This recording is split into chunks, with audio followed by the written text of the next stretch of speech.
मित्रांनो, आजपासून नवीन एक आपण सिरीज लॉन्च करतो लाईव्ह स्केचची. म्हणजे आपण वेगवेगळ्या ठिकाणावरती वेगळ्या मॉलमध्ये जाऊन लाईव्ह स्केच करणार आहोत अननोन पर्सन्स आणि त्यांना ते स्केच देऊन त्यांची रिॲक्शन बघणार आहोत. सो आजचा आपला पहिला दिवस असणार आहे लाईव्ह स्केच. तसा या अगोदर आपण 2-3 स्केच लाईव्ह स्केचचे टाकलेले आहेत. आजपासून कंटिन्यू आपण ती सिरीज चालू करणार आहोत. सो पहिला दिवस असणार आहे आपला लाईव्ह स्केचवाला. सो बघूया आज आपण कोणाचं स्केच करतो ते. फटाफट मी जवळच्या मॉलमध्ये गेलो आणि तिथे एक मुलगी मला दिसली, जिचं आपण स्केच करू शकतो असं मला वाटतं. मी फटाफट स्केच करायला सुरू करतो. तर बऱ्याच जणांना असा डाऊट असतो की मी घरून स्केच करून आणतो आणि तिकडे देतो. तुम्ही बघू शकता आपण लाईव्ह आउटलाईन पासून पूर्ण शेडिंग वगैरे तुम्हाला दाखवणार आहोत इथे. कारण डिटेलिंगचा पार्ट करायला मला थोडंसं त्यांच्या जवळ जाऊन बसावं लागेल, कारण लांबून मला इतकं जास्त डिटेलिंग क्लोज दिसत नाहीये. सो ऑलमोस्ट आपलं स्केच कम्प्लीट होत आलेलं आहे. सो आता त्यांना स्केच देऊन त्यांची रिएक्शन बघूया कशी येते.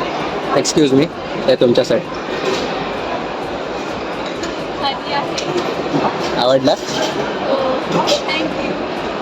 सो तुम्ही रिएक्शन बघितली, त्यांना स्केच खूप जास्त आवडले आणि ते एकदम सरप्राईज होते स्केच बघितल्यानंतर. आता नेक्स्ट टाइम आपण अजून एका कोणाच तरी स्केच करणार आहोत मॉलमध्ये, त्याची व्हिडिओ तुम्हाला उद्या बघायला मिळेल. सो हे नवीन कॉन्सेप्ट तुम्हाला आवडला असेल तर व्हिडिओला लाईक करू शकता आणि चॅनलवरती नवीन असेल तर सबस्क्राईब करायला विसरू नका. आणि आपण मध्ये मध्ये सबस्क्रायबरचं सुद्धा फ्री स्केच असं लाईव्ह मध्ये करणार आहोत. सो तुम्हालाही चान्स मिळू शकतो फ्री स्केच जिंकण्याचा. सो सबस्क्राईब करायला विसरू नका आणि इंस्टाला जाऊन फॉलो करायला विसरू नका.